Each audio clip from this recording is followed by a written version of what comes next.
Neki zločini ne smiju ostati u ladici. On je prototip savršenog kriminalca.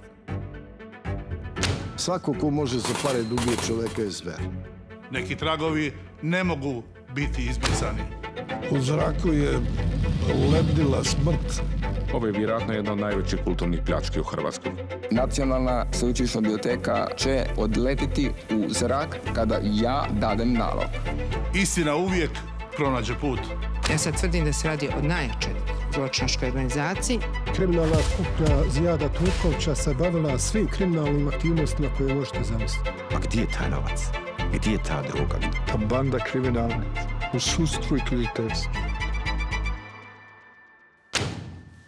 Dosje Jarak od 23. listopada ekskluzivno na Voyo.